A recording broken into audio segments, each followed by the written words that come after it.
भाग्य को कोसने वाले इस वीडियो को जरूर देखें। मनुष्य के साथ जब भी बुरा होता है तो वह अक्सर अपने कर्म की उपेक्षा कर अपने भाग्य को कोसने लगता है। वह बात बात पर यह कहता है, नजर आता है कि मेरी किस्मत ही खराब है।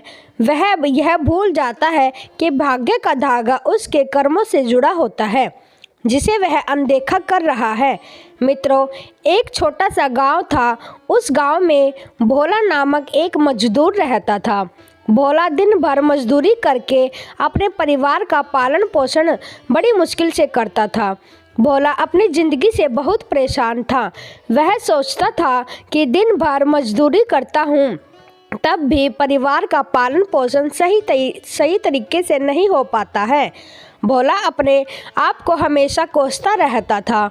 वह सोचता, काश अच्छा काम मिल जाता तो वह भी अन्य लोगों की तरह जीवन व्यतीत कर पाता। भोला को लगता था, हर दुख मुझे ही आकर क्यों घेरता है, हर झंझट मेरे ही सर क्यों पड़ता है। एक दिन भोला मजदूरी करके शाम को अपने घर की तरफ जा रहा था। तभी अचानक उसकी नज़र जंगल में एक शेर पर पड़ती है। वह शेर शिकार को पंजे में दबाए हुए एक पेड़ के पास आकर बैठ जाता है और वहीं पर अपने उस शिकार को खाने लगता है।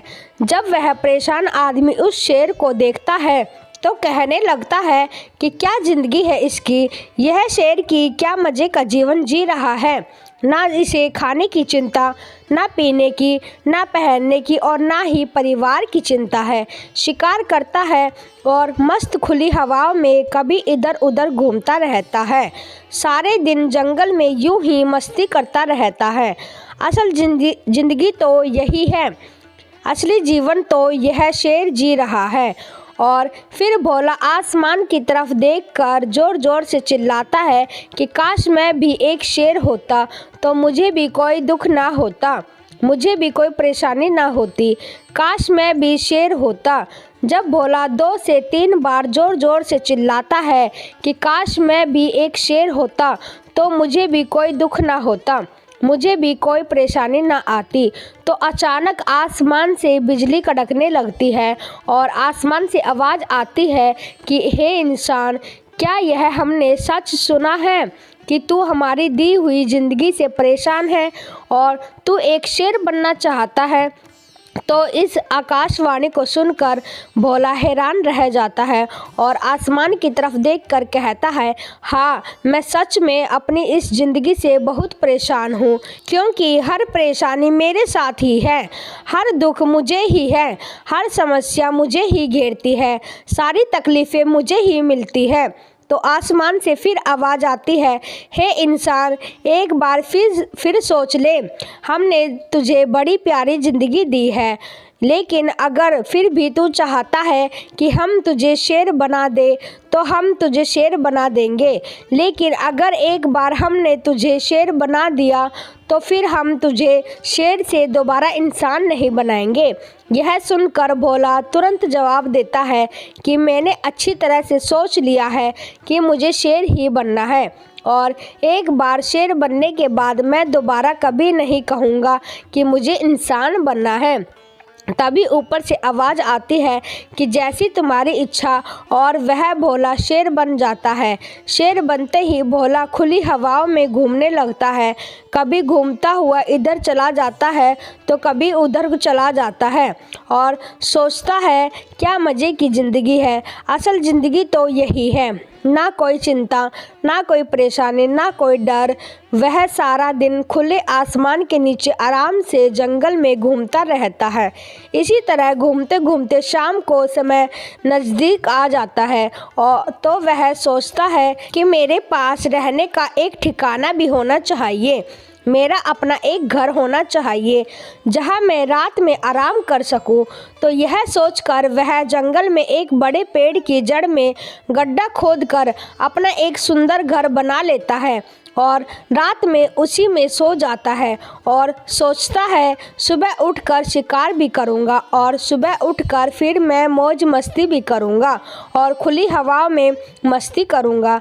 सुबह होते ही वह शिकार की तलाश में निकल पड़ता है और जंगल में घूमता रहता है और देखता है कि कहीं जंगल में मुझे कोई शिकार नज़र आए तो तुरंत जाकर उसे दबोच लूं और वहीं पर खा लूं।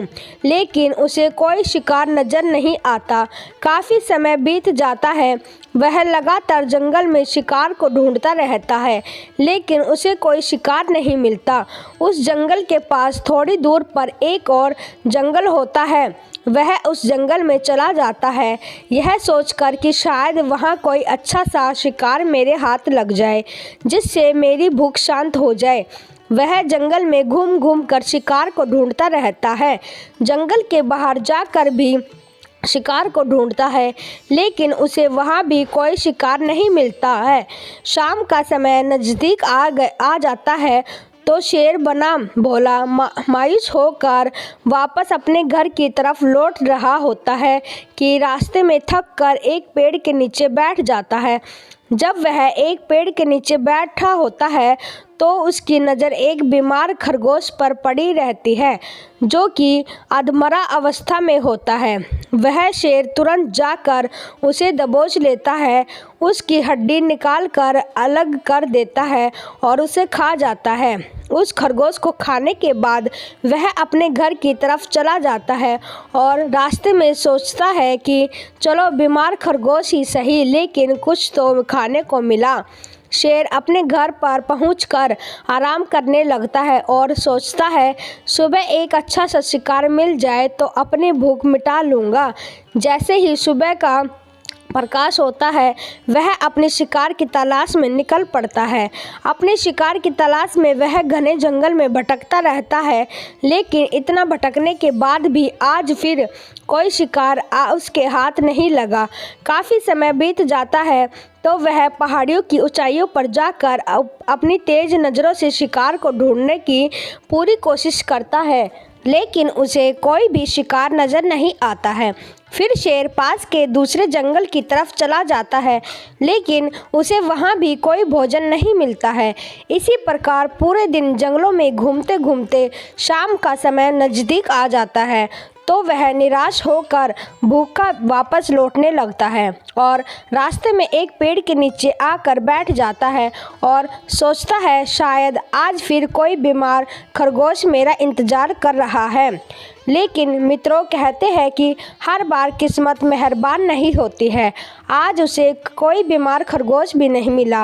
वह थक हार कर वापस अपने घर की तरफ चल पड़ता है और घर पहुंचकर भूखा प्यासा ही सो जाता है और सोचता है कल सुबह एक बड़ा सा शिकार पकड़ूंगा और आज की भी भूख मिटा लूँगा। भूखा रहने की वजह से कुछ ही दिनों में वह बहुत कमज़ोर हो जाता है।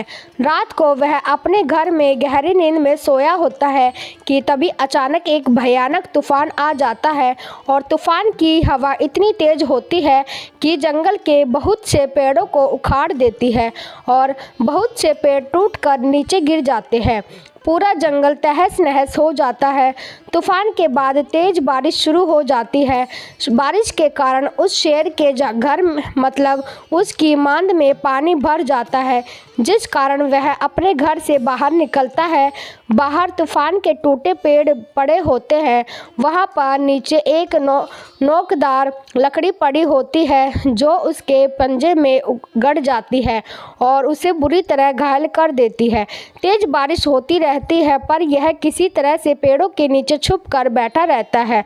बड़ी मुश्किल से इसकी रात कटती है। जब सुबह होती है तो बारिश रुक जाती है। बारिश के रुकते ही चारों तरफ चिड़िया चहकने लगती है। चारों तरफ हरियाली छा जाती है। नदियाँ और झरने तेजी से बहने लगते हैं। सब कुछ फिर पहले के जैसा हो जाता है, लेकिन यह शेर अब पहले के जैसा नहीं रहता है। उसका पैर बुरी तरह घायल हो चुका होता है।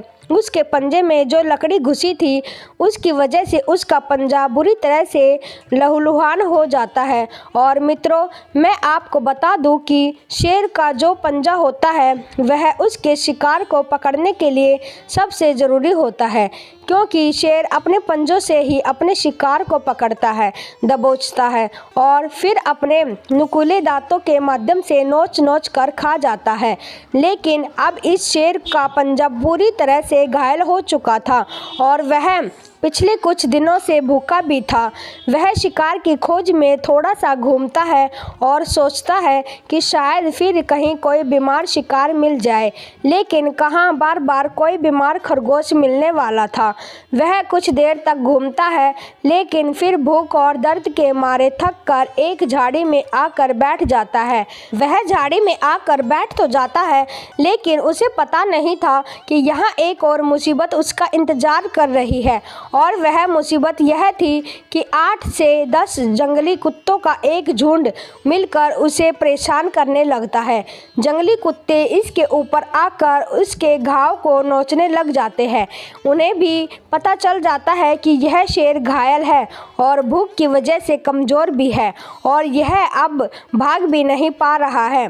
शेर जंगली कुत्तों के बचने के लिए थोड़ा सा आगे भागता है और फिर दूसरी झाड़ी में जाकर बैठ जाता है।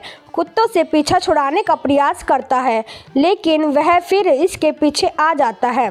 तो वह फिर भागकर थोड़ी दूर आगे चला जाता है, लेकिन वह उसका पीछा नहीं छोड़ते और बार बार उसके पास आकर उसे परेशान करते हैं और उसे पहले से ज़्यादा घायल कर देते हैं। शेर फिर वहाँ से भागने लगता है और जैसे तैसे कुत्तों से अपना पीछा छुड़ाता है। अब शेर ठीक से चल भी नहीं पा रहा था, क्योंकि वह भूखा भी था और घायल भी था। तो वह चलता है और थोड़ी सी दूर जाकर बैठ जाता है।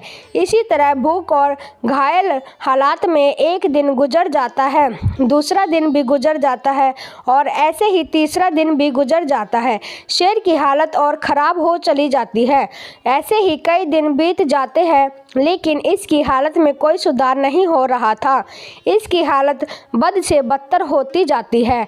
7वें दिन जब शेर बिल्कुल ख़त्म होने की स्थिति में आ जाता है, उसके अंदर बिल्कुल ताकत नहीं बचती है और उसका शरीर उसका साथ छोड़ने लगता है और उसे जंगल में दूसरे जंगली जानवर भी परेशान करने लगते हैं। शेर दूसरे जानवरों के परेशान करने की वजह से जंगल से बाहर जाने लगता है। तो वह किसी तरीके से चलकर पास के एक इंसान के एक अस्पताल के पास पहुंचकर गिर जाता है और वहां से आने जाने वाले मरीजों को देखता है और अपने आप से कहता है कि काश आज मैं एक मनुष्य होता तो ऐसे छोटे मोटे जख्मों का अस्पताल से इलाज करवा लेता, या किसी को बता देता कि मैं भूखा हूँ, परेशान हूँ, बता देता कि मुझे यह परेशानी है। काश अपना दुख किसी से कह सकता कि काश मैं इंसान होता, लेकिन आज मैं एक ऐसा बेजुबान जानवर हूँ जो किसी से कुछ नहीं कह सकता, किसी को अपना दुख नहीं बता सकता, किसी से कोई मदद नहीं मांग सकता। यही बात सोचकर वह वहीं पर अपना दम तोड़ देता है।